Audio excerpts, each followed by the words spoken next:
Bonjour à tous et bienvenue pour ce YouTube Live du Centre des professions financières, du Club du haut de bilan et du Club des jeunes financiers. Donc ce matin, pardon, on a un programme assez chargé sur un sujet assez sensible, puisqu'on va parler NFT et métaverse, et plus globalement la blockchain, les cryptoactifs qui sont dans une actualité un peu sévère, si je puis dire, actuellement, et donc sur des sujets que beaucoup d'entre nous ont encore du mal à comprendre. Donc on va faire le point avec nos invités que je vais vous présenter dans quelques instants. Juste un mot déjà sur le Centre des professions financières. Donc c'est une association d'intérêt général qui a été créée en 1957, qui est composée de plusieurs clubs de professionnels de la finance qui organisent donc, comme ce matin, des visioconférences, des réunions en présentiel. Je vous donnerai à la fin de ce YouTube Live les prochains événements pour comprendre et mieux comprendre la finance. Voilà. Alors, je précise donc, comme je dis au début, qu'on a organisé cette émission YouTube donc avec Financia Business School et le Club des jeunes financiers. Donc, je remercie comme d'habitude l'équipe qui est en régie, si je puis dire, au Centre des professions financières, donc Hugo, Astrid, Audrey et Catherine Chevassus, donc la déléguée générale du centre. Alors, on va démarrer et rentrer en vif du sujet. Je précise que vous pourrez poser des questions et on tâchera d'y répondre. Nos invités ce matin, donc honneur aux dames. Donc déjà, nous avons Maître Karima Alashgar, donc qui est avocate associée chez Osborne Clark, et qui a d'ailleurs piloté l'agrément de la première SGP, Société de gestion, pouvant gérer des fonds investis en actifs numériques.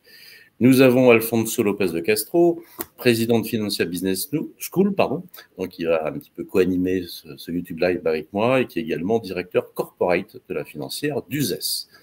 Nous avons Nicolas Fratini, donc, qui est le cofondateur des agences de papa et donc agence immobilière, et qui a un projet dans le métaverse qui s'appelle Versity.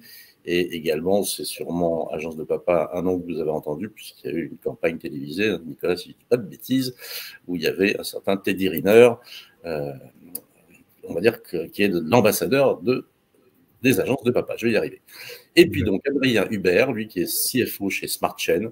Adrien est dans l'écosystème blockchain, donc, est totalement immergé dans ce sujet depuis 5 ans et était avant dans le milieu bancaire. Et pour ma part, je suis donc président du club du haut de bilan, administrateur du centre et à titre professionnel associé de Calao Finance, société de private equity. Voilà. Alors, comme vous avez sûrement vu il y a quelques semaines au mois de mai, les métaverses, les NFT, les cryptoactifs et tout ça, ça bouge beaucoup. Donc, Alfonso Lopez de Castro, si tu peux nous faire un petit point sur la situation. Bien sûr, merci beaucoup Eric. C'est vrai que on entend énormément parler et donc c'était l'occasion de faire un point avec nos experts qui vont nous donner, nous guider dans ce monde très large. Et peut-être je fais un petit clin d'œil au club des jeunes financiers, puisque c'est vrai que des fois il y a un peu une rupture technologique, entre autres, mais peut-être aussi une rupture, je dirais, générationnelle, puisqu'on voit bien que certains jeunes, le Bitcoin a déjà son âge, et certains jeunes pratiquent, utilisent ou investissent dans les cryptos. Hein. Et puis finalement, la métaverse, qu'est-ce que c'est la métaverse? En réalité, la métaverse, d'une certaine manière, elle existait déjà. Et où est-ce qu'elle était très développée? C'était dans le gaming. C'est pour ça qu'il y a des générations de jeunes, en fait, qui sont très habitués à ça. Donc, c'est comme un monde virtuel ou presque, on va dire, un monde parallèle. Et ce qui se passe aujourd'hui, c'est que finalement, c'est un nouveau canal de distribution. Hein, on voit que le marché du luxe, entre autres, ou la distribution au sens général l'utilise, la formation, l'immobilier, bref, ça touche tous les secteurs et finalement, voilà, c'est un nouveau canal de distribution, une nouvelle chance de faire découvrir des nouveaux mondes, entre autres, des nouveaux produits. Voilà. Alors, métaverse, blockchain, c'est la technologie. Bon, ça, on le connaît. Adrien Hubert qui a énormément de techniciens, d'ingénieurs, peut-être nous parlera un petit moment sur la blockchain, mais surtout, on utilise énormément, on entend parler de NFT. Et surtout, ce qui peut être étonnant, c'est qu'on parle d'art, entre autres, on parle de spéculation. Alors, un NFT, c'est un non-fungible token. Donc, finalement, qu'est-ce que c'est?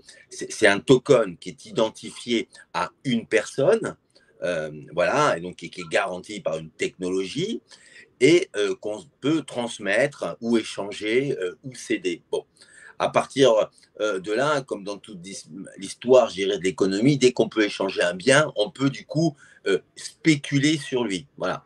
Alors, vous avez tous entendu parler de cette photo du singe qui a pris une certaine valeur, voire même le premier tweet de Twitter qui a été vendu très très cher, puis finalement un peu moins cher.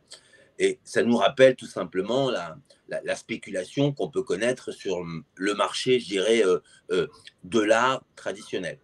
À la seule différence, c'est que ce NFT peut être rattaché donc à une image, mais aussi à des droits, à des avantages ou entre autres à des obligations. Donc naturellement, il peut être beaucoup plus complexe qu'un simple tableau qu'on aurait effectivement chez soi. Donc, tout ça mélangé, ce monde virtuel, et en tout cas qui peut être un monde parallèle, hein, à ces images, à ce droit, amène un nouveau business. Et comme dans tous les mondes, il y a aussi, je dirais, des règles juridiques. Hein, et Karima Ajga, un grand spécialiste sur ce domaine, pourra vraiment nous éclairer sur ce point, puisque quand souvent la technologie avance, elle avance un peu plus rapide que peut être le législateur. Mais je parlais de monde métaverse et de monde, entre autres, parallèle, et on pourra, je pense, le confirmer, que beaucoup de bases de droit sont parallèles au droit, je dirais, traditionnel. On vient rechercher un parallélisme, ou en tout cas des similitudes. Et puis, on a la chance ici d'avoir, pour entrer de manière un peu plus profonde, on a un cas excessivement concret, puisque Nicolas Fratini et les agences de papa sont la première société cotée sur Access Plus, qui lance une ICO, et puis surtout une métaverse dans l'immobilier basée sur le réel. Voilà. Donc jusqu'à maintenant, on se posait tous des questions. Pourquoi aller acheter un terrain virtuel, hein, y a différentes propositions sur ce point-là. On a vu des grandes stars américaines acheter des villas virtuelles. Et ben en France, on va pouvoir poser des questions, en tout cas, on va pouvoir nous expliquer d'aller sur le métaverse, que j'appellerais plutôt moi-même réel, parce que basé sur des biens. Voilà. Donc j'espère que cette conférence pourra vous passionner. Merci Alfonso. Mais alors, petite question, donc, avec les mouvements qu'on a connus, puisque tu suis ça oui. près là, au mois de mai, sur le Terra, c'est ça? Oui, tout à fait. Alors, c'est quoi, à ton point de vue, bon, à la fois pour ceux, parce qu'il y a des gens qui ne comprennent pas très bien le fond de l'affaire, donc en voyant ça, voilà, ils se disent, bah, j'avais raison. Est-ce que c'est un assainissement, c'est une pause, c'est la fin, c'est quoi le truc? Enfin, alors, déjà, bon, il existe, là, on va parler plutôt de spéculation. Hein. Et quand on parle de parallèle, bon, il nous est arrivé aussi d'avoir dans le monde des actions, ou par exemple, là, plutôt, il faudrait comparer ça plutôt à un produit structuré, d'avoir des évolutions de marché qui fait que, effectivement, le produit structuré, par exemple, ne vaut plus rien. Voilà. Alors, on a des mouvements, il faut premièrement rappeler, et d'ailleurs, un message aussi pour nos jeunes, c'est que l'investissement, je dirais, en crypto est un investissement risqué. Alors, pourquoi il est risqué? Parce que tout simplement, il est amené à une volatilité qui est excessivement forte. Voilà. Ces cryptos sont souvent basés derrière une technologie. Si la technologie fonctionne, sa valeur peut être très très importante. Si sa technologie ne fonctionne pas, bah, sa valeur peut quasiment disparaître. Et on a un parallèle sur les produits structurés, qui sont des produits, je pense qu'il peut parler plus à notre public, produits complexes, un montage. Et s'il n'est pas bien conçu, ou en tout cas, il y a des fortes variations sur les sous-jacents des produits, il peut qu'ils viennent effectivement baisser. Alors, concernant le Terra et entre autres le stablecoin, alors, comme il y a une énorme volatilité, il y a des produits qui ont connu un très grand succès, voilà, qui sont des produits, comme son nom l'indique, stablecoin, donc qui permettent de stabiliser finalement sa crypto, donc sa monnaie crypto, entre autres, et ne pas subir de variations, et la stabiliser par rapport à une devise, hein, par rapport au dollar, entre autres à l'euro. Donc, ce produit a été attaqué. Alors, on ne sait pas par qui. Bon, on a quelques doutes, mais effectivement, vous imaginez que c'est un très, très gros marché qui a des très fortes puissances. Et c'était une monnaie qui était traitée par un algorithme. Voilà. Et c'est vrai qu'aujourd'hui, va être difficile de recréer de la confiance pour revenir sur un stablecoin, géré entre autres par un algorithme. Voilà. Après, c'est vrai que il y a la presse un peu sensationnelle, comme il y a une grande volatilité. Certains disent attention, les cryptos, ça vaut plus rien. Bon, je vous rappelle que malgré la baisse de ces dernières semaines, le Bitcoin est aux alentours de 28 000 $. Donc voilà. Donc on est quand même sur des niveaux par rapport à il y a un an ou même 2-3 ans. Là, je vous parle même pas, qui restent encore excessivement élevés. Voilà. Donc c'est vrai que on n'a pas sur ces cryptos une visibilité incroyable. Il y a beaucoup de flux, ça reste des investissements jeunes, donc risqués, donc très, très, entre autres, volatiles. Voilà. Néanmoins, ce ne sont pas des investissements qui sont en tout cas excessivement intéressants. Je pense à une monnaie, par exemple, comme l'Ethereum, qui est en fait une technologie extrêmement utilisée, celle qui est le plus utilisée, entre autres, dans le monde des NFT, entre autres de la métaverse, dans lequel nous pensons que sur le long terme, ça paraît un actif, entre autres, intéressant. Donc, je dirais, pour conclure sur ce point-là, attention, les cryptos, souvent, il y a des technologies qui sont complexes derrière.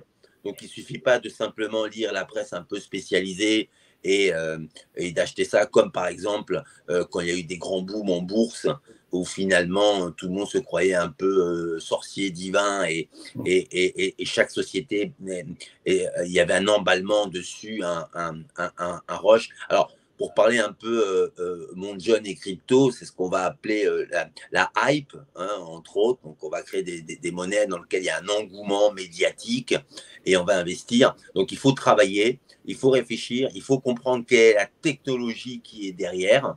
Donc, voilà, donc c'est des actifs intéressants, mais risqués et très volatiles. Ok, alors bon, merci Alfonso. Donc on va peut-être parler maintenant des business models de ce nouvel univers. Qu'est-ce qui se fait? Donc, Adrien, je te passe la parole. Merci Eric. Bonjour à tous, merci de l'invitation. Alors peut-être avant de commencer pour parler des business models, peut-être introduire un tout petit peu ce qu'est la blockchain, ce qu'est cette technologie, à quoi elle sert, comment elle marche et comment peut naître à partir de la blockchain des cas d'usage. Et le NFT est un des cas d'usage de la blockchain. Et donc, le fait de commencer par deux convictions qu'on a chez SmartChain, la première conviction, c'est que le fait d'échanger de la valeur technologiquement, ça va radicalement se transformer. Et donc, il va y avoir une façon d'échanger de la valeur qui va passer du monde traditionnel avec les plateformes d'infrastructure traditionnelles au monde blockchain. Et donc, ce transfert d'usage sur l'échange de valeur, il est en train d'arriver, il est en train de se déployer. Il est assez rapide en termes de déploiement, mais la technologie n'était pas tout à fait mature pour avoir l'ensemble des transactions et les supporter. Et donc, la première conviction, c'est qu'il va y avoir un transfert massif en termes d'utilisation technologique des technologies non blockchain aux technologies blockchain. Et le NFT, c'est l'un des cas d'usage qui est en train d'émerger. La deuxième conviction, c'est que les entreprises vont non seulement utiliser la blockchain pour échanger de la valeur, mais elles vont également se baser sur les technologies blockchain pour d'autres cas d'usage. Donc là, je pense à la gouvernance, avec ce qu'on appelle les DAO, les organisations décentralisées. Je pense évidemment à la partie transparence pour des cas d'usage de certification. Je pense évidemment à la partie NFT pour essayer de tokeniser, essayer de mettre sur blockchain des choses qui sont dans le monde réel uniques.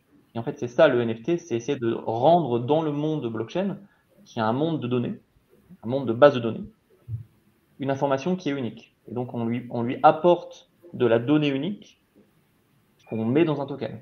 Et c'est là que naît le NFT. Et donc, le fait d'avoir ces technologies, qui ne sont pas que des bases de données, sont aussi des bases de données avec un protocole, un moteur avec des règles, une gouvernance, une communauté, ça permet de créer de nouveaux business models, de nouveaux modèles économiques, qui sont des modèles économiques qui sont plus seulement sur des organisations centralisées, mais avec des incentives qui sont là pour récompenser la communauté, par exemple, qui sont là pour mettre des mécanismes qui vont valoriser un token en fonction de l'utilisation de tel ou tel mécanisme sur la blockchain. Et donc, ces nouveaux business models sont des cas d'usage qui sont assez nouveaux, parce qu'on avait besoin d'une maturation de la technologie pour qu'ils naissent. Et les NFT, le principe même des NFT, il a 3 ans, par exemple, donc c'est une technologie qui est assez récente en termes de déploiement. Donc, il est tout à fait certain que la majorité des cas d'usage autour de la blockchain et autour des nouveaux modèles économiques à construire ne sont pas encore nés. Donc ça, c'est intéressant et important de le comprendre. Puis on peut donner 2-3 exemples de nouveaux cas d'usage qui sont extrêmement intéressants, qui sont nés à partir des business models. Le premier, c'est ce qu'on appelle la finance décentralisée. Donc la finance décentralisée, c'est quoi? C'est les mêmes principes que la finance traditionnelle, mais dans un monde décentralisé. Donc l'un des exemples les plus connus que je vais rapidement aborder, c'est les exchanges décentralisés avec les pools de liquidité. Donc c'est le principe de comment faire en sorte d'avoir de la liquidité sur des actifs et d'échanger de la valeur de façon décentralisée. Parce que dans le monde traditionnel, il y a ou une plateforme qui centralise l'offre avec des propositions d'achat et de vente, avec un carnet d'ordre, et donc ça centralise cette offre, ou alors des personnes qui centralisent de la liquidité et qui font le market maker. Dans le monde décentralisé, il y a une invention qui s'appelle la pool de liquidité qui permet à tout à chacun de devenir le market maker en apportant de la liquidité sur 2 actifs et en jouant ce rôle d'apporteur de liquidité et en étant récompensé à chaque transaction sur cette pool de liquidité. Et donc, ce qui est en train de se passer, ce qui est en train d'arriver dans la blockchain, c'est qu'on est en train de reprendre des idées du monde financier traditionnel et on essaie de répliquer ces nouveaux mécanismes avec une relation décentralisée, chacun a un rôle. Et donc, le deuxième mécanisme, qui est peut-être le plus simple à expliquer et qui est notre gros sujet du jour, c'est la partie NFT. Et donc, l'idée, c'était comment on fait en sorte. J'entends un petit écho, peut-être, je ne sais pas si c'est.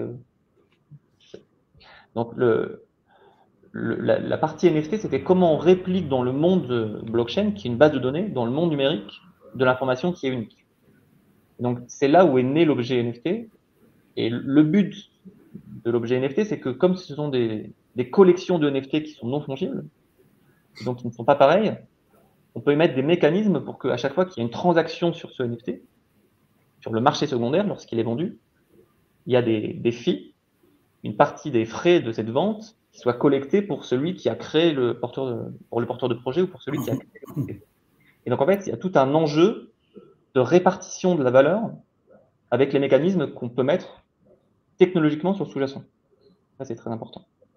Et le dernier moyen, qui est le moyen qu'on va pas forcément avoir le temps d'aborder en profondeur, mais qui est très intéressant, c'est qu'avoir un token ou avoir un NFT, c'est aussi avoir un pouvoir de donner un vote et de donner un avis sur un protocole, sur une blockchain ou même sur un projet. Donc, beaucoup de tokens, beaucoup de NFT ont également un rôle de gouvernance sur les différents projets. Donc ça, c'est des mécanismes qui créent, encore une fois, de nouveaux modèles économiques où le token ou le NFT n'est plus que l'agrégat de la valeur d'une œuvre d'art, n'est plus que l'agrégat de la valeur d'un token d'utilité qui sert à quelque chose, un bien ou un service, mais il agrège différentes valeurs qui sont financières et non financières. Et c'est en ça que le NFT est un objet un peu unique. D'accord. Alors, je reviens sur l'exemple du… Tu as parlé Alfonso, d'un singe, ça, d'une image, enfin, d'un NFT. Est-ce que c'est… Parce que j'ai lu quelque chose là-dessus, où celui qui l'avait créé se l'est fait voler. C'est le même sujet ou pas? Non, là, Alfonso mentionnait une collection de NFT, les Bored Ape, qui a eu plusieurs déclinaisons et qui est considérée comme la collection la plus valorisée dans l'écosystème NFT et sur lequel la société qui a émis cette collection de NFT a fait une levée de fonds de plusieurs centaines de millions pour faire également un métaverse autour de cet univers. Et donc, c'est l'un des emblèmes de la réussite et de la spéculation des NFT, parce que maintenant, avoir un singe, un Bored Ape, c'est comme avoir une place dans un club ou avoir une voiture de luxe. C'est un symbole social. C'est en ça que c'est extrêmement intéressant et que ça n'agrège pas que la valeur de goût, la valeur artistique de l'image, mais bien plus que cela. Alors, pour qu'on comprenne, hein, pour les personnes âgées comme moi, si je puis dire, donc ce fameux NFT là dont tu parles, il y en a plusieurs, c'est ça? Il y avait toute une série.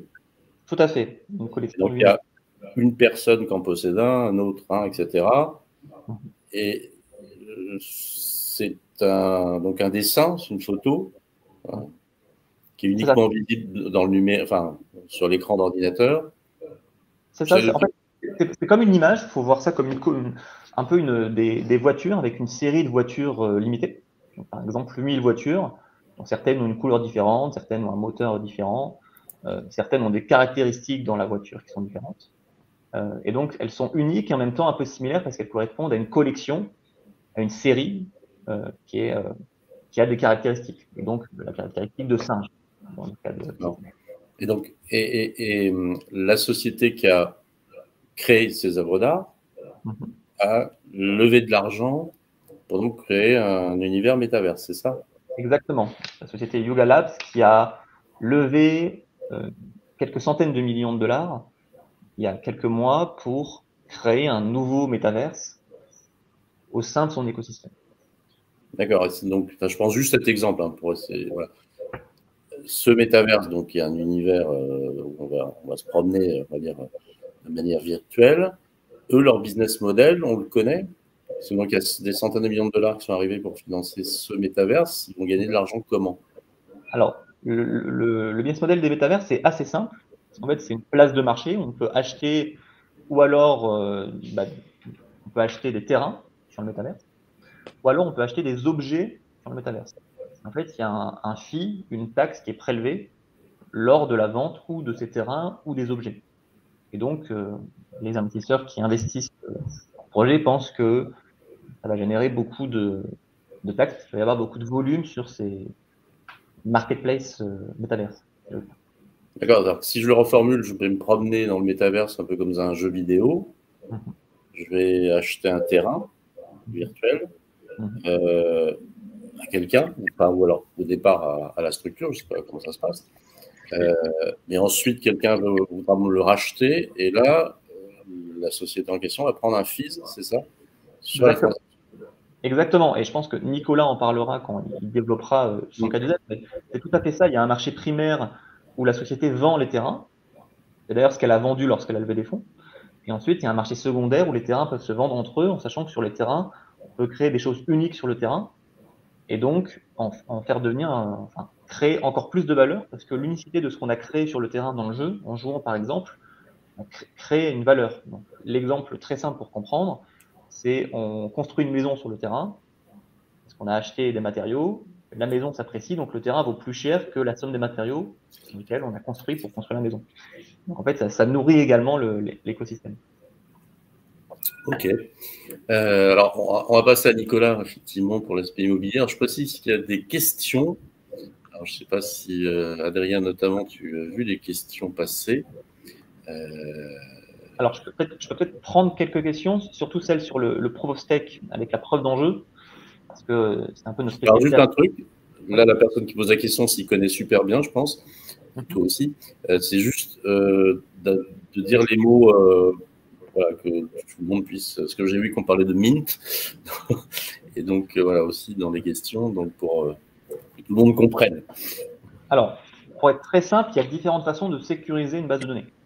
Il y a la façon de Bitcoin où il faut faire des calculs très compliqués et consommer de l'énergie pour le faire.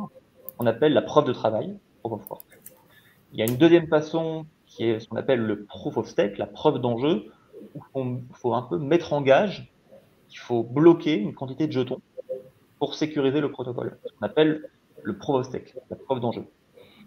Et alors, la question qui est posée, c'est en pratique, la preuve d'enjeu, elle minimise la consommation, ce qui est vrai. Il y a une très très faible consommation des protocoles à preuve d'enjeu, mais elle risque de favoriser encore plus la prise de contrôle parce que c'est une plutocratie où il faut juste être riche pour faire fonctionner le protocole. Et en fait, la question est très bonne. La réponse est que c'est vrai, mais il y a plusieurs façons de se protéger de ce type d'attaque. Et donc, l'une des protections, c'est de créer de l'inflation sur le réseau, mais de faire en sorte que les plus riches ne sont pas les plus favorisés en termes de pourcentage. Donc, plus on a de tokens, plus on a de revenus, quand on les met en gage, moins en proportion la récompense sera élevée, qui récompense les petits utilisateurs à protéger la blockchain. Donc, en fait, c'est un écosystème tout à fait nouveau en termes de consensus et de protection, où il y a différents types d'attaques qui sont en train d'être expérimentés, et donc les protocoles qui doivent défendre ces attaques. Mais il est certain qu'on est en train d'avoir une tendance où les protocoles blockchain sont en train de tendre vers des protocoles plutôt proof of stake parce qu'ils sont beaucoup moins énergivores. Mais il y a encore cette option de si jamais il faut juste avoir des tokens pour protéger la blockchain, il y a un risque que celle le plus riche ait le droit d'avoir un avis qui compte. La question est bonne. Ok, merci Adrien. Donc je rappelle que si vous voulez poser des questions, vous pouvez les poser dans le chat YouTube que vous avez à droite de votre écran, qu'on essaiera d'y répondre. Voilà. Donc on va passer la parole à Nicolas Fratini, donc des agences de papa. Donc là, pour un exemple très concret, métaverse mais réel aussi, comme l'a dit Alfonso. Donc, exactement. Merci Eric, merci pour l'invitation. Bonjour à tout le monde. Oui, effectivement, on lance un métaverse, mais on est parti d'un constat, d'une problématique métier qu'on a. Donc nous, on est une agence immobilière digitale, donc on travaille en ligne. On a industrialisé tout le process d'une agence immobilière. Donc on prend des commissions très basses, donc 2 000 €, donc 10 fois moins par rapport au prix du marché. Donc, on a toujours pensé, on a mis le focus toujours sur l'efficacité de nos actions. Donc, du coup, on a un constat déjà initial, c'est que pour une vente, on a minimum, en moyenne, 15 visites ou même plus. Donc, pour répondre à cette problématique d'efficacité, on a pensé à utiliser tous les technos existantes, donc de la blockchain et du métaverse, de la modélisation 3D, pour justement améliorer cette efficacité. Donc, du coup, notre projet, c'est de créer un métaverse. Donc, ça sera un environnement 3D persistant et immersif, où on pourra visiter le quartier, visiter d'une façon immersive, visiter l'appartement de la même façon et surtout interagir en live avec les professionnels de l'habitat et de l'immobilier.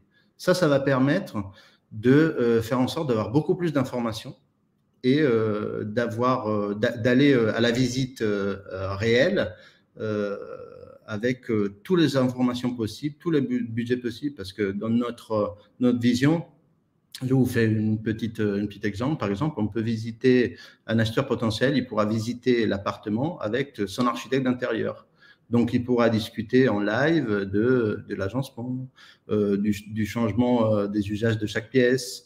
Et ça va permettre de définir un budget, donc vraiment d'aller sur le projet réel avec toutes les informations possibles pour aller beaucoup plus vite. Et ça, pour nous, c'est un vrai cas d'usage et un vrai valeur ajoutée de la technologie existante. Donc, pour un métaverse, il y a aussi un point important, c'est que ce métaverse, il doit être alimenté par une monnaie reposant sur la blockchain. Donc, c'est pour ça qu'on lance, on est en train de lancer une ICO, c'est déjà lancé, donc, mais on vend un jeton utilitaire. Donc, ce jeton utilitaire, il va servir pour acheter des services sur le métaverse. Donc, le premier service de notre métaverse, c'est une location, un achat d'un espace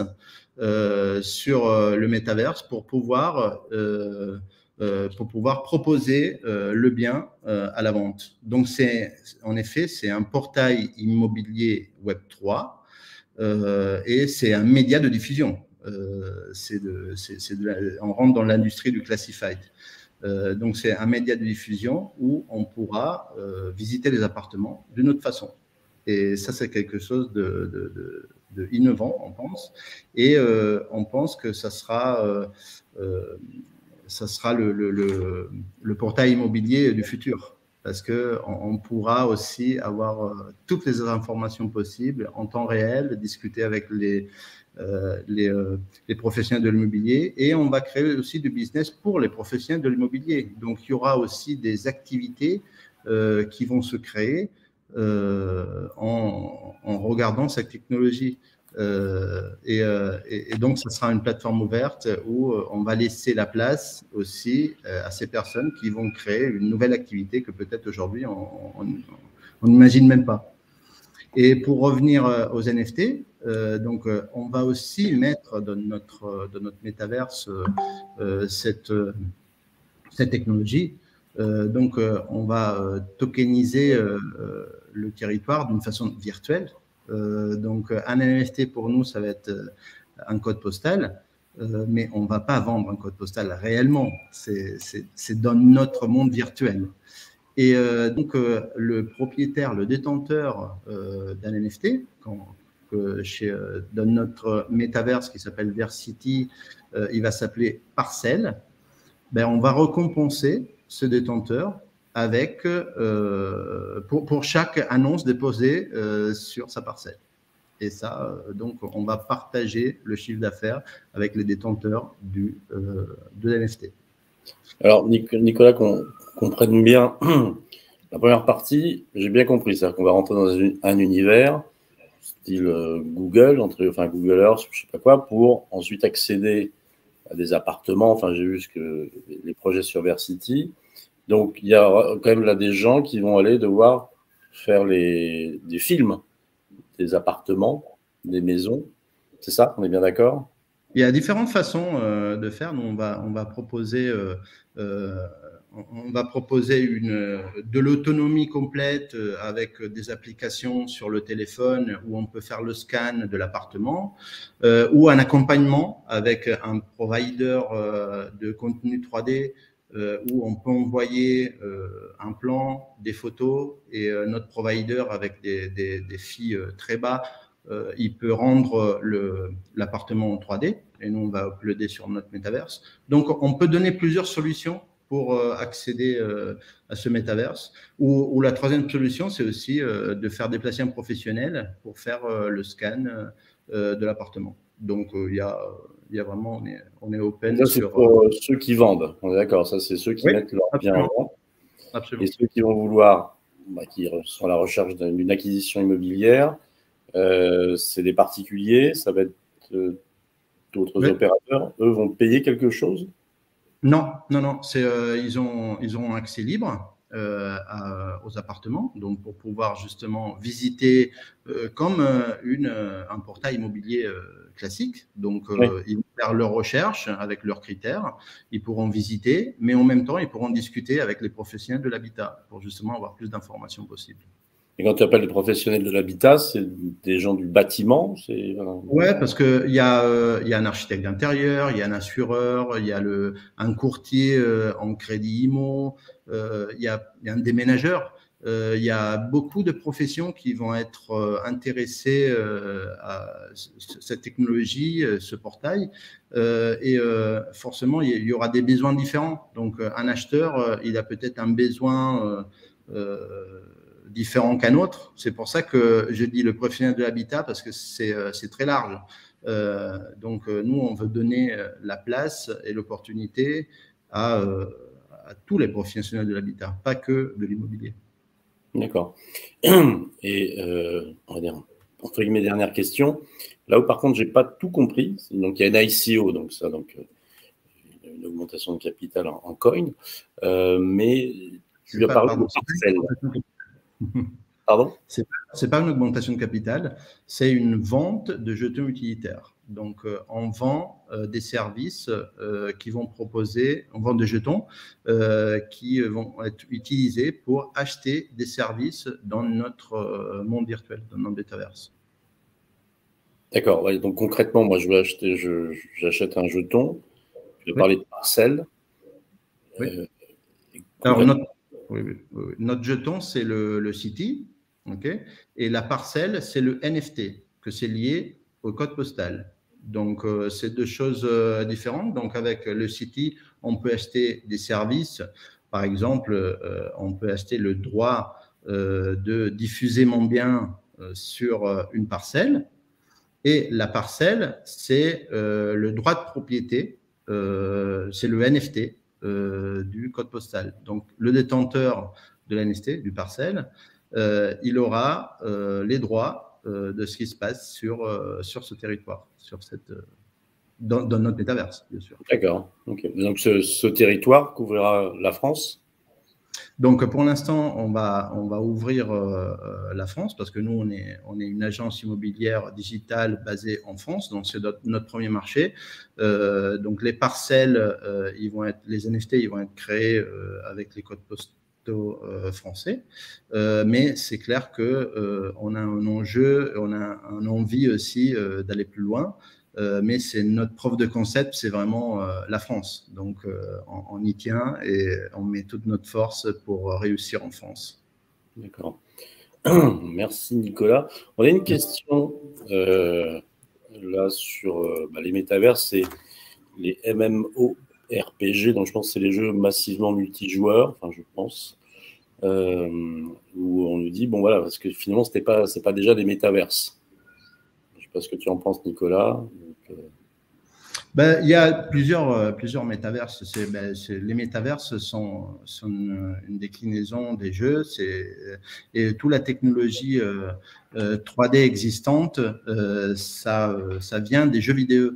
Donc, les deux moteurs 3D les plus utilisés dans le monde, les plus répandus, c'est des moteurs créés pour des jeux vidéo.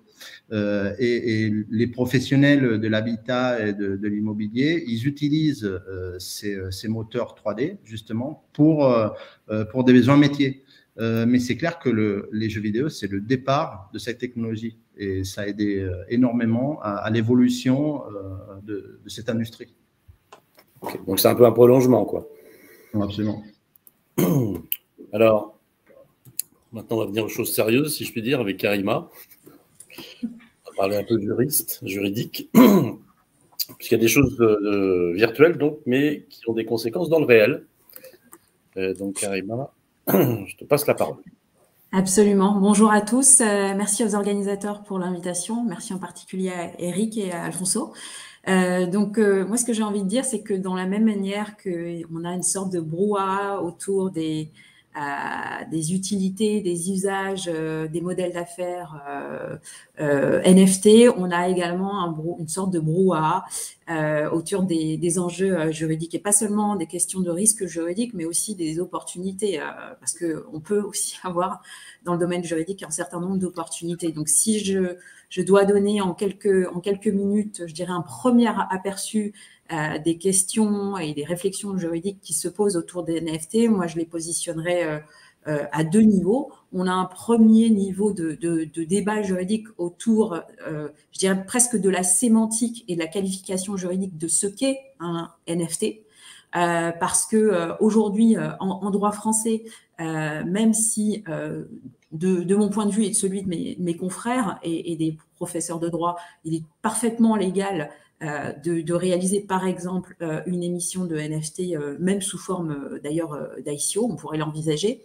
On a une sorte de flou juridique ou presque, je dirais même, de vide juridique, parce qu'on ne sait pas si le NFT, donc ce jeton non fongible, appartient à la catégorie sui generis des actifs numériques. Je vous rappelle que les actifs numériques, c'est une catégorie de biens incorporels inscrits dans une blockchain et que ça a été effectivement expressément légalisé par la loi Pacte, la loi de 2019.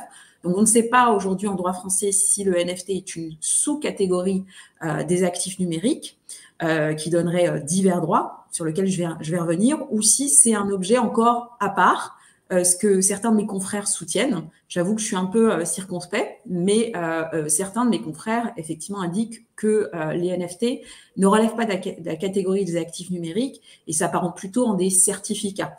Mais pour moi, ça reste un bien incorporel. Et la manière dont les actifs numériques sont définis par la loi Pacte est tellement large que, de mon point de vue, ça couvre toute nature de biens incorporels, qu'elle donne des droits ou non, dès lors que c'est inscrit dans une blockchain. Donc, comme il n'y a pas de clarification sur le plan du droit positif, en tout cas en France, et c'est d'ailleurs le cas dans de nombreuses juridictions, se pose par capillarité la question de la fiscalité aussi attachée à ces NFT. La question qui a été en débat, notamment dans le cadre de la préparation du projet de loi de finances de l'année dernière, c'était de savoir si on allait rattacher les NFT à la fiscalité justement des actifs numériques, des œuvres d'art, ou si on allait au cas par cas mener une analyse fiscale pour regarder le sous-jacent éventuel du NFT et lui appliquer la fiscalité qui porte sur le sous-jacent, tout simplement. Donc, ça, c'est en droit français. Heureusement, en droit européen, on a un début de réponse, puisqu'on a un projet de règlement sur les cryptoactifs, donc le règlement MiCA, qui vient justement nous dire la chose suivante. À date, en tout cas dans les préambules et dans les articles de ce projet de règlement, qui est en cours d'adoption finale par le Parlement européen et le Conseil ECOFIN, on nous dit que les NFT sont certes une catégorie de cryptoactifs, mais comme ce sont effectivement des biens corporels inscrits en blockchain qui sont non fongibles et non fractionnables, et que par ailleurs, ils peuvent effectivement être représentatifs d'un certificat d'authenticité sur un bien qui est lui-même soit numérique, soit un bien physique, donc dans le monde réel, ou alors ça représente des droits sur un programme que l'acquéreur peut faire valoir sur un programme de fidélité, ou alors c'est par exemple des droits sur, c'est un certificat, une garantie produit, ou des droits sur des biens très particuliers. En tout cas, ça doit être par nature non substituable, non fongible. Alors, ça sortirait de la réglementation européenne MiCA, et donc des obligations qui s'imposent aux émetteurs qui veulent proposer des NFT, donc qui n'auront pas, par exemple, à produire ce qu'on appelle un white paper, à se conformer à certaines exigences de règles d'organisationnelles, à règles de bonne conduite. Et a priori, ça ne viendrait pas aussi impacter ce qu'on appelle les PSAN, les prestataires de services sur actifs numériques, qui pourraient, donc chacun pourrait librement proposer des services sur NFT, puisque le NFT, on nous dit, le législateur européen nous dit qu'à date, il n'est pas inclus dans le champ de la réglementation MiCA, sauf, et c'est là où ça devient intéressant et ça complexifie la réflexion juridique, sauf si le NFT, et on en revient d'ailleurs au thème de la discussion d'aujourd'hui, est proposé à des fins spéculatives. Donc, le terme exact, c'est investment purposes, voire propose des droits qui sont très proches des caractéristiques d'un instrument financier, c'est-à-dire un droit au capital, un droit au dividende, un droit de vote concernant la vie de la société, à la différence du droit de gouvernance dont a parlé Adrien précédemment, qui est plutôt une gouvernance sur un projet, sur une marketplace, sur le développement de nouvelles fonctionnalités, nouvelles utilités. Donc ça, c'est, je dirais, le premier niveau de débat, effectivement, la question de savoir qu'est-ce qu'un NFT, quelle est la qualification juridique et à quel régime spécifique ou non il relève, puisque effectivement, à supposer que le NFT sorte, et ce sera le cas a priori une fois que le règlement MiCA sera adopté, sorte du droit spécifique des actifs numériques. Pour autant, il relève bien du droit commun. Et si vous voulez bien, Hugo, projeter le petit PowerPoint, la petite slide que j'ai préparée justement pour évoquer quelques sujets d'impact, sujets juridiques qui se posent quand on structure un projet NFT, et c'est, je dirais, presque le deuxième niveau de débat et de réflexion juridique. À partir du moment où on dit c'est pas le droit spécifique des actifs numériques, c'est le droit commun, eh bien, on va finalement, quand on structure un projet, devoir traiter des questions classiques de droit des obligations, donc dans le contrat d'acquisition du NFT, effectivement, les obligations de bonne foi, le régime de la responsabilité, de la force majeure, les questions de droit de la consommation, ça on oublie, et attention à la DGCCRF, qui va commencer vraiment à s'intéresser, à mon avis, au métaverse et à la manière effectivement dont les droits des consommateurs, puisqu'on est quand même sur des usages à peu près, enfin B2C pour l'essentiel. Donc on va s'intéresser effectivement à la protection des droits du consommateur, notamment en particulier l'obligation d'information et le droit de rétractation de 14 jours. Il y a aussi des questions qui sont très structurantes autour de la propriété intellectuelle, puisqu'il y a beaucoup de NFT qui sont vendus effectivement comme des biens numériques, des œuvres d'art. Et donc, quand on est une société émettrice, on fait travailler différents contributeurs. Il faut veiller à structurer, je dirais, la création, l'œuvre collective d'un point de vue de la propriété intellectuelle pour éviter les actions en revendication des équipes qui ont participé à la création de ces NFT. Parce qu'on le voit bien, un NFT peut valoir un jour un chiffre raisonnable et atteindre des sommets, et ça peut susciter effectivement les velléités des équipes qui ont participé au projet de réclamer un droit de propriété sur le NFT. Il y a aussi des questions naturellement de droit financier, puisqu'on en revient à la nature potentiellement spéculative de la commercialisation des NFT. Donc, la question qui va se poser, indépendamment de l'exclusion du champ du règlement MiCA, c'est la question de savoir si la manière dont est commercialisé le NFT, c'est-à-dire avec une perspective de rendement financier, pourrait faire tomber le NFT et celui qui le commercialise dans un régime franco-français qu'on appelle l'intermédiation en biens divers, et qui est extrêmement lourd en fait, parce que ça oblige l'intermédiaire, potentiellement l'émetteur même, selon l'interprétation qu'on peut faire du régime de l'intermédiation en biens divers, à proposer un prospectus, à le faire valider par l'AMF. Autant dire qu'on n'a pas du tout envie de tomber dans ce régime de l'intermédiation en biens divers ou un régime similaire dans une autre juridiction du monde. Donc, il faut faire très attention, effectivement, aux caractéristiques des droits qu'on attache au NFT. Et enfin, effectivement, il y a d'autres problématiques classiques du droit des sociétés quand on est un émetteur de société commerciale qui émet un NFT, de même que le droit du travail. Donc ça, c'est des questions que je vous mentionne comme ça de manière assez synthétique, mais sur lesquelles on travaille avec mes associés sur les différents projets NFT qu'on est en train de structurer. Et puis aussi, ce qui me paraît intéressant de mentionner, sur la partie NFT, œuvres d'art et NFT, question de droit de la propriété intellectuelle, droit des marques, c'est les premiers cas de contentieux qui apparaissent. Hugo, si vous voulez bien passer la slide suivante. Vous avez peut-être entendu parler du cas du Meta Birkin. En fait, la société Hermès a lancé une action contentieuse auprès des juridictions américaines contre les porteurs du projet Meta Birkin.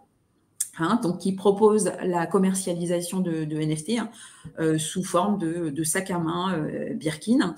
Et donc, le fondement de cette action pour Hermès, c'est celui de la propriété intellectuelle et plus spécifiquement du droit d'auteur, du droit des marques. Donc, tout l'enjeu juridique autour de ça, c'est de savoir dans quelle mesure on peut répliquer dans le monde, dans le métaverse, dans le monde virtuel, ce qui se passe dans le monde réel sans risquer effectivement de se retrouver en justice par une société du monde réel qui considère que ce qui est proposé, le produit qui est proposé sur le monde virtuel, porte atteinte à ses droits de propriété intellectuelle. Là, comme on peut le voir sur la slide, vous voyez que les Meta Birkin, ils présentent de nombreuses similitudes sur la forme, sur les caractéristiques au Birkin de la maison Hermès. Donc, ça va être très intéressant, effectivement, de savoir si l'action en contrefaçon par similitude, par imitation, va être reçue par les juridictions américaines ou pas, parce qu'effectivement, ça va créer un précédent et, à mon avis, potentiellement de nombreux contentieux. Et carrément une remarque là-dessus sur le Meta Birkin. Alors, si moi, demain, j'avais des compétences pour faire de la peinture et que je fasse un joli tableau avec où je peigne un sac Birkin, et puis je le vends, et puis ça se vend très cher, je serais dans ce cas-là? Alors, effectivement, encore une fois, tout ce qui est objet, produit, normalement, c'est protégé par le droit des marques, des brevets, le droit d'auteur. Donc, vous déposez une enveloppe solo. Et effectivement, moi, je ne suis pas une spécialiste du droit des marques, mais si effectivement la société arrive à démontrer qu'il y a des similitudes entre les signes, entre les produits, et que, en fin de compte, eh bien, il y a une limitation dans les caractéristiques originales essentielles du sac Birkin, effectivement, vous risquez, Eric, de devoir réparer le préjudice. D'accord. Alors donc, dans la si tu veux, je peux amener un petit complément parce que ta question est extrêmement intéressante. En fait, en France, on protège la création artistique. Donc, si demain tu décides de faire un tableau, je dirais, qui est une œuvre d'art et qui peut comporter, par exemple, des marques bien connues de luxe, que ce soit Louis Vuitton, Hermès, peut-être Cartier, à partir du moment où c'est une œuvre d'art en tant qu'artiste, tu es protégé. Tu peux utiliser, d'ailleurs, on l'a vu par exemple dans le cinéma, on peut tout à fait utiliser le nom d'une marque parce qu'on est protégé par la création artistique.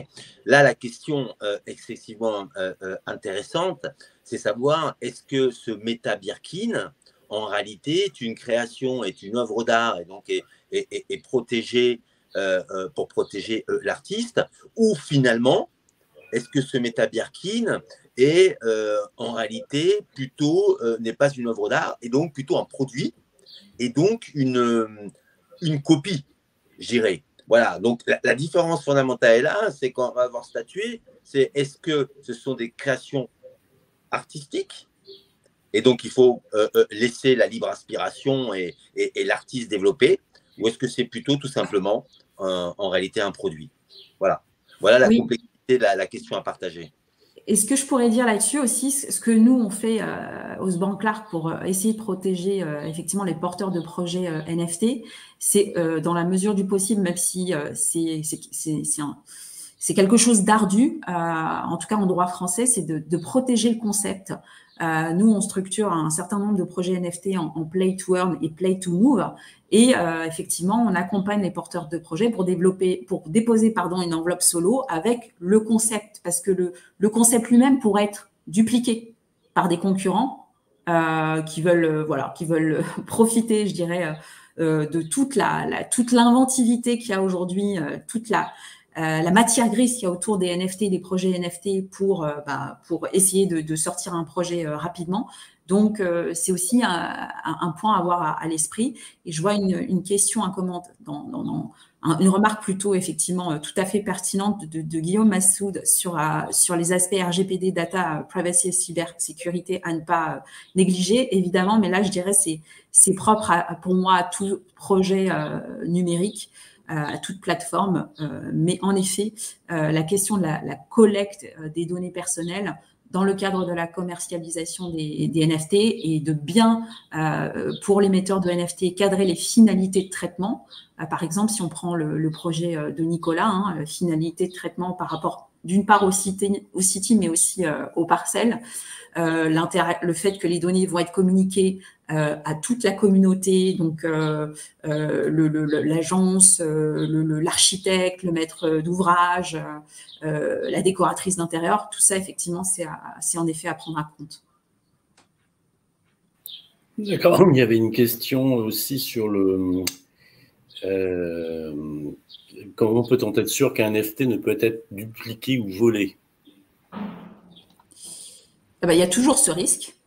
Enfin, qu'il soit volé, peut-être je vais laisser Adrien éventuellement répondre à cette question plus technique pour moi, mais dupliquer, le risque il est existant, et c'est pour ça que les avocats comme moi, on protège effectivement d'une part la société vis-à-vis de ses contributeurs, ceux qui participent à la création artistique graphique du NFT, pour qu'il n'y ait pas d'action en revendication ultérieure, mais aussi en déposant une enveloppe solo en droit d'auteur, en droit des marques, bien entendu. On protège.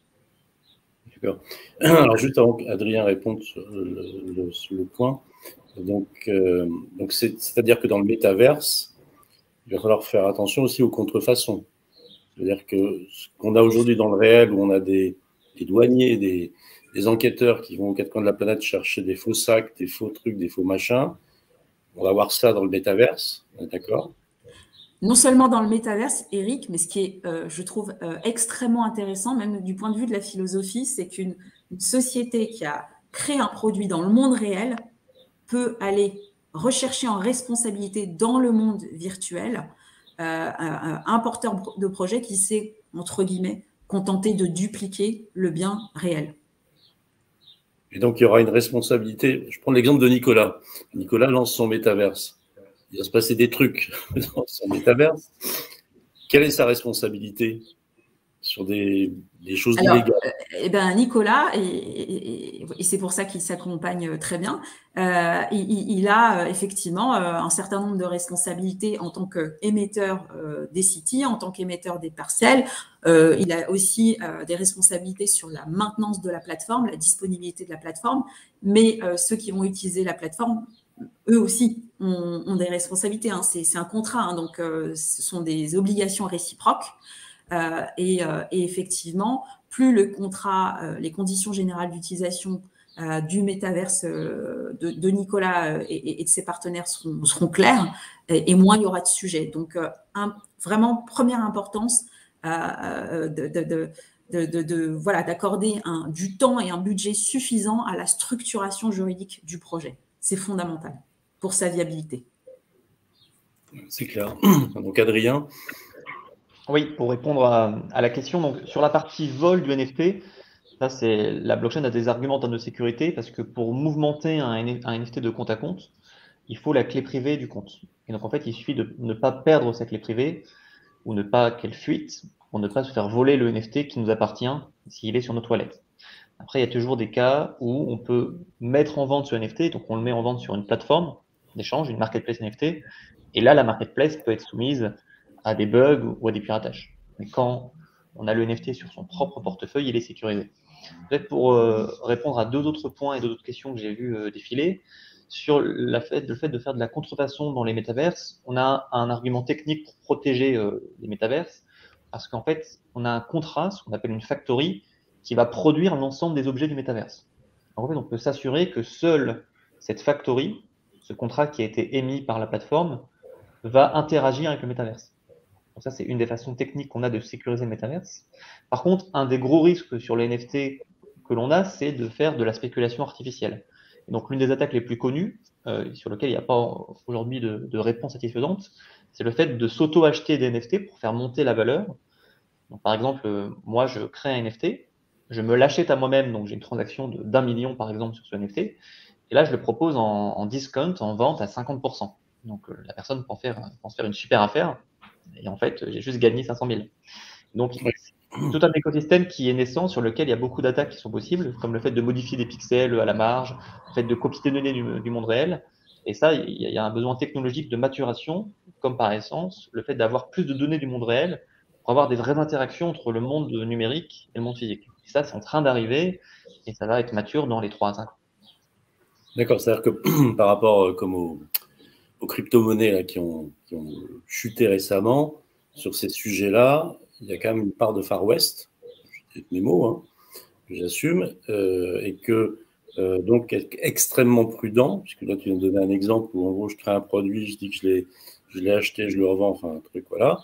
Et que donc c'est un marché émergent où on est en train d'essayer de caler les choses de la vraie vie, parce que sinon ça va être voilà, parce que là récemment on a vu, enfin c'était pas pour vous c'est pas un scoop, mais que beaucoup d'adolescents étaient sur les crypto-monnaies, ce qui n'était pas aussi évident que ça, et qu'en fin de compte là, ce qui s'est passé là sur la chute des crypto-monnaies, ça a créé beaucoup de désespoir quand même. Enfin, certains, voilà, ça les a quand même impactés. Donc, on peut comparer ça en fait, à Internet. Hein. Il y avait une bulle Internet avec une spéculation, une valorisation très forte de beaucoup d'acteurs. Mais parmi ceux qui sont restés après la bulle, Amazon et Apple sont nés. Donc, il y a un sous-jacent technologique qui est très puissant, sur lequel il y a beaucoup de cas d'usage qui se créent. Beaucoup sont parfois très peu utiles. Mais c'est normal et ça favorise l'innovation. Et en fait, essayer de réglementer et d'arrêter ça de façon excessive serait une erreur parce que ça empêche le fait de faire de l'innovation.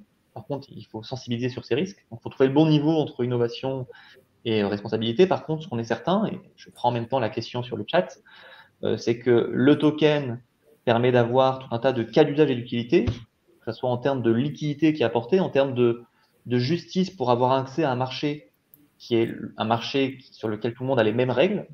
Donc ça, c'est quelque chose de très intéressant qu'on retrouve moins dans la finance traditionnelle. Par contre, le fait d'avoir un marché qui est ouvert avec des règles qui sont les mêmes pour tout le monde, comme il n'y a pas un niveau de maturité assez fort de quelques acteurs, peut être des jeunes qui achètent des crypto-monnaies sans comprendre leur fonctionnement, comporte des risques. Il faut trouver le bon niveau entre le fait d'avoir des idées et des talents qui viennent se frotter en Europe pour créer des projets, sans pour autant les surréglementer, mais tout en protégeant le consommateur et l'utilisateur qui parfois ne prend pas acte de la profondeur de certains sujets ou qui a une méconnaissance de comment ça fonctionne. C'est là où c'est compliqué. C'est très clair. Donc, il nous reste une petite dizaine de minutes. Il y a pas mal de questions qui sont arrivées. On en a traité pas mal. Bon, il y en a spécifiquement pour Nicolas. Voilà. Mais alors, une question d'Anne Audrey Claude, que je cite, puisque c'est la présidente du club des jeunes financiers, qui donc pose la question, je ne sais pas qui va répondre, est-ce que le métaverse est compatible avec la technologie BIM? Et si oui, comment cela fonctionne? Oui, je peux répondre, Eric, bien sûr. Alors, la technologie BIM, pour comprendre ce que c'est, alors tous les promoteurs immobiliers, les architectes, aujourd'hui, travaillent avec cette technologie. Donc, c'est un système de modélisation 3D. Et donc, c'est forcément, c'est compatible avec le métaverse. Donc, il y a juste un export à faire sur une extension OBJ et des auto-extensions. Et ça, on peut l'intégrer dans un moteur Unity ou Unreal, donc des moteurs 3D. Et donc, on pourra visualiser en live le modèle 3D. Donc, nous, on a fait des tests avec, par exemple, l'aquarium de Valence. On l'a intégré sur le map de Valence et on avait le modèle BIM. On l'a exporté, on l'a importé sur Unity, sur le moteur 3D. Et c'est très rapide et ça marche très bien. Et ça donne vraiment l'aspect réel. Ça dépend vraiment comment c'est conçu, la définition du BIM, comment c'est réalisé. Mais ça donne vraiment une idée de l'espace et on peut vraiment se projeter beaucoup mieux dans un environnement 3D. Ouais. D'accord. Alors, toujours pour toi, il y a des questions, je ne sais pas si tu les vois dans le on dit dans le chat, par exemple sur le bénéfice de faire payer des services pour le métaverse immobilier avec des tokens et via une ICO. Donc, point d'interrogation. Oui, il y a deux, je pense qu'il y a deux phases à bien définir. Donc, c'est la phase ICO et la phase après de l'usage du métaverse quand il est déployé. Donc, la phase de ICO, c'est une vente, c'est une création de monnaie, donc du coup de jetons utilitaires. Et donc ça permet de créer ces jetons. Donc il y a forcément des avantages parce qu'il y a des discounts par rapport au round où on peut rentrer, où on peut les acheter. Donc ça, c'est un avantage parce qu'on achète quelque chose avec un discount supplémentaire par rapport au prix du listing. Mais après, il y a la phase 2, il y a le déploiement de la solution et il y a des échanges pour justement acheter des services dans le métaverse. Donc, il faut vraiment séparer les deux phases. OK. Alors, est-ce que vous avez des points à ajouter les uns et les autres sur ce qu'on s'est dit sur cette situation donc, des NFT? Alfonso, peut-être?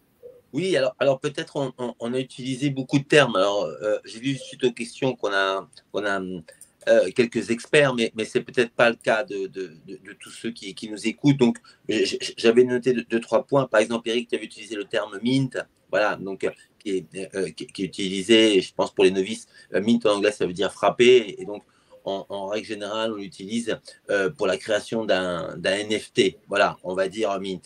Après, je voulais revenir aussi sur l'ICO parce qu'on essaie toujours de faire un peu des parallèles, entre autres utiliser ICO un peu comparé à une augmentation de capital. Alors, c'est vrai que je reviens sur l'ICO. Premièrement, on ne donne pas de départ de l'entreprise, hein, donc ce n'est pas une augmentation de capital, c'est la vente, en gros, c'est la vente d'un droit. Et alors, souvent, on va utiliser, il y a différentes phases, je vais essayer de les comparer au monde des actions traditionnelles. Dans l'ICO, on va avoir ce qu'on appelle une phase de pré-sales, voilà, et donc le pré-sales, c'est ce qui ressemble le plus, on va dire, c'est un placement privé en réalité, hein, comme dans les opérations financières. Et souvent, ce pré-sales va permettre de financer l'ICO, puisque la particularité aussi des ICO, c'est qu'il y a des coûts marketing en fait qui sont très élevés. Dans le monde, entre autres, des actions, souvent quand il y a appel à l'épargne publique, vous voyez des bandeaux, entre autres, sur Boursorama. Voilà, et donc c'est vrai que le monde des cryptos n'utilise pas ces mêmes médias. Et ces médias sont un peu différents puisqu'ils utilisent des médias très digitaux que vous allez retrouver par exemple sur Telegram, qui est énormément utilisé dans le monde des cryptos avec des groupes privés ou entre autres avec Discord, voilà, qui est un logiciel qui paraît comme ça un peu à l'ancienne et qui permet de créer entre autres des familles, j'irais des boards de sujets. Et donc, tout ce marketing coûte assez cher et donc les pré-sales servent à ça. Et puis ensuite, il y a effectivement, comme l'a dit Nicolas, on passe à une phase de vente de tokens et puis on peut passer à une phase 1, à une phase 2, à une phase 3. Et je dirais pour finir, Eric, revenir un petit peu, tu avais demandé un petit peu quel était le business model, par exemple, de la métaverse avec le fameux singe. Hein. En fait, si je fais un comparatif au monde réel, c'est assez simple. La levée de fonds sert en gros à créer un espèce de musée, en réalité. Hein.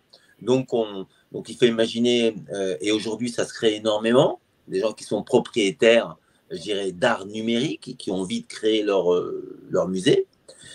Et donc, peut-être que demain, on aura le nouveau Louvre, je dirais, entre autres digital. Et pour, je dirais, faire tourner, créer un écosystème, c'est comme si on rajoutait à ce musée une galerie d'art à côté qui permet, je dirais, de valoriser ces artistes qui sont dans le musée ou en tout cas ces créations. Et effectivement, comme l'a dit Adrien, à chaque fois qu'il y a une transaction, naturellement, qui dit transaction, dit possibilité de prendre des commissions. Donc, voilà le business qui, finalement, je pense qu'on a pu le voir, à chaque fois, il y a des parallèles qui sont excessivement forts avec le monde réel. Et ce qu'il faudra suivre, comme l'a dit Karima, c'est surtout la réglementation. Et donc, j'invite, parce que je pense qu'on arrive bientôt au temps imparti, et donc j'invite pour ceux qui veulent en connaître plus et voir le droit qui finalement va nous guider dans les prises de position, et donc d'aller regarder cette réglementation MiCA. Voilà, alors MiCA, c'est Marketing Crypto Assets. Voilà, et je pense qu'on devra avoir un règlement européen très rapidement qui pourra nous aiguiller sur les bonnes pratiques. Merci Alfonso. Karima, on arrive aux conclusions, s'il y avait un message en complément de ce que vient de dire Alfonso. Oui, ben, moi effectivement, je dirais que comme toujours, hein, sur ces sujets-là, on vit une période qui est à la fois extrêmement riche, foisonnante, et parfois on a l'impression de refaire voilà, réinventer l'eau chaude, mais c'est parce qu'effectivement, il y a énormément d'imbrications, d'implications entre, encore une fois, monde réel, monde numérique. Donc moi, je trouve que c'est une période fascinante à vivre. Il faut pas qu'en tout cas les sujets juridiques dissuadent, comme l'a dit Adrien, dissuadent des porteurs de projets de se lancer à partir du moment où on a un certain nombre de flags qui sont pris en compte, flags rouges, hein, de drapeaux rouges qui sont pris en compte, et qu'on travaille sérieusement. Je pense qu'on peut tout à fait avoir du succès sur la commercialisation de ces NFT et de ces plateformes Web 3.0. C'est l'avenir pour moi. Ok. Bon, bah écoutez, je ne sais pas si Adrien a un dernier mot à dire, ou Nicolas. Bon, Nicolas, il a déjà tout dit, mais peut-être Adrien. Alors, pour être en une phrase, je pense que ça a été bien montré ici, c'est que la technologie sous-jacente a beaucoup de potentiel.